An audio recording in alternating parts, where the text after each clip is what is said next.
बड़ी खबर आपको बता दें, एलएसी पर गलवान घाटी में भारत और चीनी सैनिकों के बीच झड़प की खबर सामने आ रही है, जिसमें भारत की तरफ से एक ऑफिसर और 2 जवानों के शहीद होने की खबर सामने आई है। और यह भी बता दें आपको कि बड़ी बात इसलिए है क्योंकि 53 साल बाद चीनी सीमा पर हिंसक झड़प हुई है।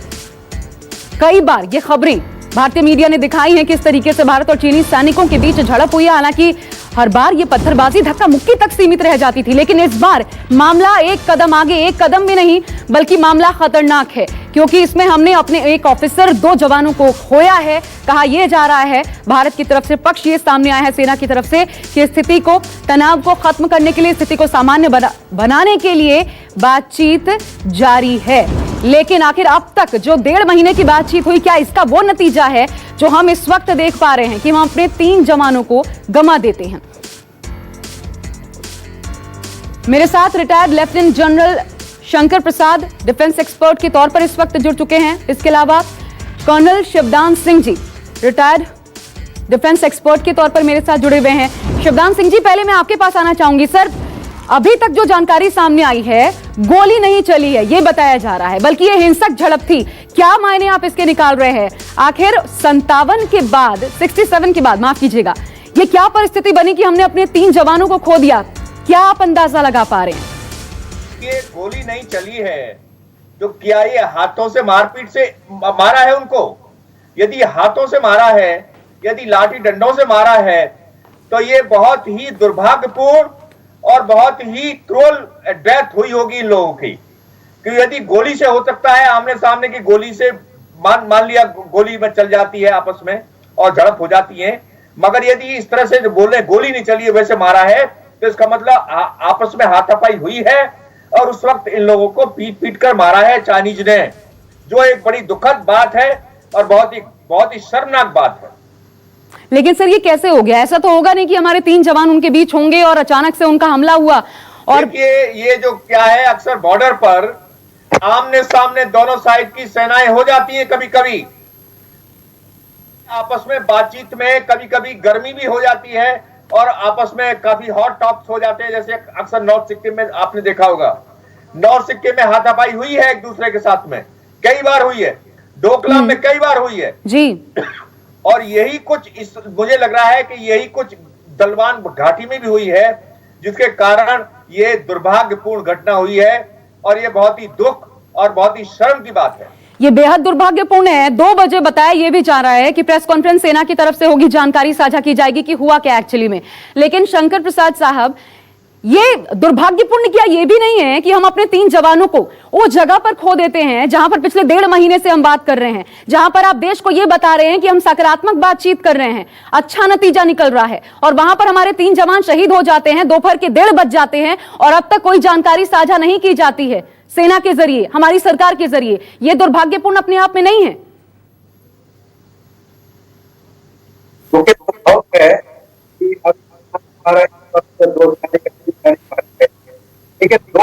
देखना चाहिए। 2 बजे देखेंगे कि असलियत में खबर क्या आई है। आर्मी ने डिटेल लेनी है। ये कोई ऐसी बात है नहीं कि अभी वारदात हुई हो और मिनटों में मीडिया में आ जाए, और मीडिया में इतनी जल्दी आनी भी नहीं चाहिए। देर रात की है, कल सर देर रात की ये घटना है जी, तो इसको आप 2 बजे तक इंतजार कर लीजिए ना। लेकिन हाँ, जरूर ये कहूंगा कि ये बड़ी दुख की बात है कि इस तरह हाथापाई हुई है या जो भी कुछ हुआ है, वो उसमें हमारे 3 आदमी शहीद हुए हैं। इसका जवाब हमें एग्रेसिवली देना पड़ेगा, चाहे बातचीत हो या बातचीत ना हो। ये भारत सेना अब वो सेना नहीं है जो 62 में थी। ये वो सेना जो है 67 में, जब जनरल सागर सिंह 17 डिव के कमांडर थे, जहाँ पर ग्रेनेडियर्स बटालियन में तार लगाने की बातचीत हुई थी, और आपको याद है वह कितनी गोलीबारी हुई, आर्टिलरी का फायर हो गया और तब चाइनीज वहां से भागे। तो हमें इस समय ये यकीन दिलाना है अपने देश को, अपनी फौज को, कि हम डिफेंसिव नहीं हैं, हम अग्रेसिव हैं और ऑफेंसिव हैं, और इसका जवाब चाइनीज को दुरुस्त मिलेगा, चाहे उन्होंने कुछ किया हो या न किया हो। अगर हमारे 3 जवान हाथापाई में मारे गए हैं या गोली से मारे गए, मैं अपनी कमेंट थोड़ी सी रिस्ट्रिक्टेड रखूंगा। 2 बजे जो आप कह रही हैं प्रेस कॉन्फ्रेंस होगी, उसके बाद सेना की तरफ से जो सही खबर आएगी। लेकिन मैं इसमें सेना की प्रेस कॉन्फ्रेंस से पहले ये जरूर कहना चाहता हूँ रिपीटेडली कि we have to be aggressive, we can not take this down as we have now talking about. इसका जवाब देना पड़ेगा, चाइनीज को इसकी कीमत चुकानी पड़ेगी। जो 3 हमारे शहीद हुए हैं, मैं फिर दोबारा 3 दफा कह चुका हूं कि let us wait for the press conference, but after the press conference and before the press conference मैं दोबारा 3 दफा कह रहा हूं जी, जी, कि जी। We cannot remain defensive, we have to get aggressive. लेकिन सर ये कितना बड़ा सेटबैक है हमारे लिए, जब हम लगातार 1.5 महीने बातचीत कर रहे हैं, जब हम ये कह रहे हैं कि स्थितियां सामान्य हो रही हैं, बातचीत का सकारात्मक नतीजा निकल रहा है, क्या हम भरोसा कर बैठे? सर मैं आ रही हूं आपके पास, पहले शंकर प्रसाद जी। मीडिया में इस तरह से बातचीत नहीं हो सकती, इसको हमें ध्यान से दिए। इस तरह से मीडिया के आप सवाल पूछें और हम तुरंत उसके जवाब दे दें, ऐसा नहीं होता है, ये गलत हो जाएगा। ये बड़ी गंभीर बात है, ये 2 देशों का मसला चल रहा है, इसको हम और आप, ना आपको जानकारी कुछ है ना मुझे जानकारी है, आप अपने स्टूडियो में बैठिए, मुझे जो खबरें सुनाई दे रही है उस पर मैं टिप्पणी कर रहा हूँ, ये गलत है। ये बड़ी भारी गलती करेंगे जो भी मीडिया में, चाहे एनालिस्ट आए चाहे सिक्योरिटी एक्सपर्ट आए, जब तक कि हमें पूरी हालात मालूम नहीं है सर, मैं क्या तब कह तक रही हूं? हमें कमेंट करने का कोई हक आप नहीं इस पर है। प्लीज बोलिएगा और मैं कर्नल शतान सिंह आपसे भी इसी पर बातचीत करना चाहूंगी। यही मेरा सवाल सर आपसे भी होगा, उसके बाद बोलिएगा। मैं ये इसलिए पूछ रही हूँ, क्या ये सीधा मनोबल पर असर नहीं डाल रहा सर? देखिए नहीं, सब बातें गलत हैं, मैं किसी बात से सहमत नहीं हूँ। मैं सिर्फ ये कहूंगा कि we have to be aggressive, we can not take it defensively, लेकिन what we should do and what we should not do I will tell you after the press conference when we have more details. ठीक है, Shivdan Singh sir आप। देखिए, मैं ये बताना चाहता हूं कि मेरा जो तजुर्बा रहा है चाइनीज के साथ में, 86 में जब चाइना ने अरुणाचल इंट्रूजन किया था, उसी वक्त हमें नॉर्थ सिक्किम में हमने जाके डिफेंसिव ली थी और हमारा उनसे काफी वास्ता पड़ता था। चाइनीज अक्सर अनप्रिडिक्टेबल होते हैं, बातें कुछ चल रही होंगी मगर वो ग्राउंड पर कुछ करेंगे, ये मेरा अपना तजुर्बा है। और जो जैसे हमने देखा है कि पिछले कुछ दिन से नेपाल की संसद में जो चल रहा था, जिसके साथ नेपाल के साथ वो खड़ा नजर आ रहा है चाइना, नेपाल को उसने आगे किया है, इसलिए वो नेपाल का मनोबल ऊंचा करने के लिए हो सकता है उसने इस तरह की घटना की हो, मगर जैसा जनरल साहब कह रहे हैं हमें प्रेस कॉन्फ्रेंस का वेट करना पड़ेगा। मगर इतना मैं भी जरूर कहूंगा कि इस वक्त चाइना को प्रॉपर जवाब देने का समय आ गया है। अब हम चाइना से किसी चीज में कम नहीं है, हम उनसे बराबर के ताकतवर हैं, हमारा मनोबल उनसे ज्यादा अच्छा है और हम उनको बेफिक्र रिप्लाई कर सकते हैं।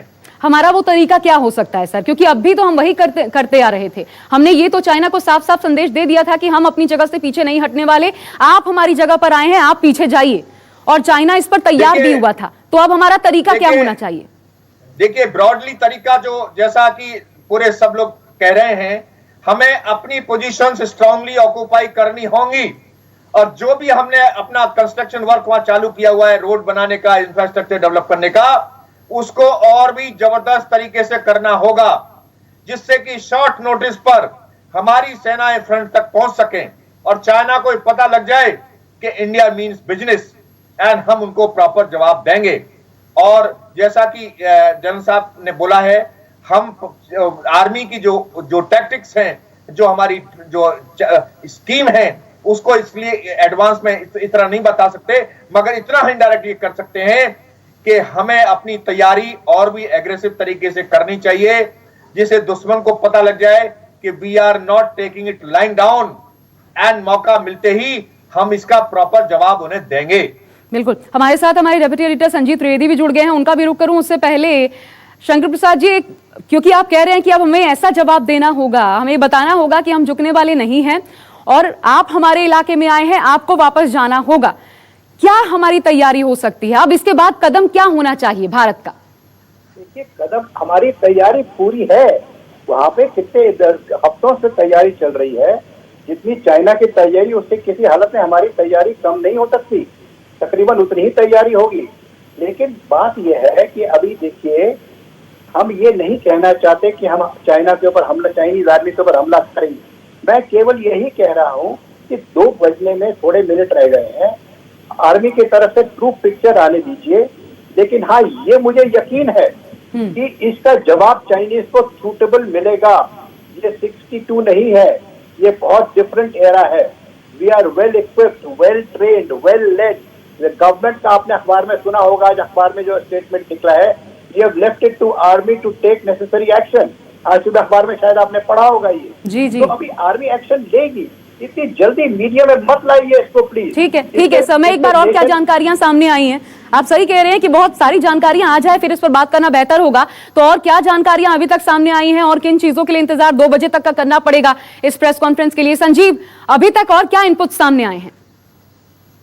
देखिए, अभी कुछ देर पहले चीनी विदेश मंत्रालय से ये सवाल किया गया था कि तनाव हुआ है और जो हमारे जवान हैं उनके मारे जाने की खबर है। ये सवाल जब किया गया तो जवाब चीन की तरफ से यही था कि हम भारत को कहेंगे कि तनाव न पैदा करे, हालात खराब न करे बॉर्डर पर, और जो सिचुएशन है उसे एस्केलेट न किया जाए। तो चीन का उल्टे ये मानना है कि दरअसल भारत जिम्मेदार है तनाव के एस्केलेशन के लिए। आप ये समझिए कि एक तरफ घटना को अंजाम दिया जाता है और वहीं दूसरी तरफ भारत के ऊपर दोषारोपण भी किया जाता है। तो ऐसे में हमारी जो आज की तारीख में नीति है, चीन को डील करने की नीति, क्या उसमें कोई बदलाव की जरूरत नहीं है? शायद हमारे एक्सपर्ट्स इस पर कहना चाहेंगे, क्योंकि एक तरफ तो बातचीत होती है, एक तरफ कहा जाता है कि सिचुएशन नियंत्रण में है, चीन विदेशी मंत्रालय की तरफ से ये सारी बातें आती हैं, लेकिन सीमा पर क्या हो रहा है, हमारे इलाके में क्या वो घुस आए हैं, अगर आए हैं तो पीछे क्या हट गए हैं पूरे, अगर उन्हें हटाने की कोशिशों में एक घटना होती है तो फिर आप कितने के दिनों तक बातचीत करते रहेंगे और उस बातचीत के नतीजे क्या हैं, ये अपने आप में क्या बड़े सवाल नहीं है। जी आशा। शंकर प्रसाद जी, यही सवाल है सर कि अभी तक जैसा संजीव कह रहे हैं कि क्या हमें अपनी रणनीतियों में तब्दीली लाने की जरूरत है? क्या इस बातचीत पे जितना कुछ हमने सकारात्मक दिखाने की कोशिश की उसको गलत ले लिया चीन ने? और क्या ये वाकई संभव है कि चीनी सेना जब तक पीछे से आपको पावर ना मिली हुई हो, पूरी खुली छूट ना हो, तब तक ऐसा कोई कदम उठाए? नहीं, ऐसा नहीं है। भारत सरकार ने सेना को पूरी छूट दे रखी है जो करेक्ट मिलिट्री एक्शन है उसको करने के लिए। आप सैटरडे को कोट कर रहे हैं जब आर्मी चीफ ने कहा था कि थिंग्स आर अंडर कंट्रोल। उस समय अंडर कंट्रोल थी। सर थोड़ा सा रोकना पड़ रहा है मुझे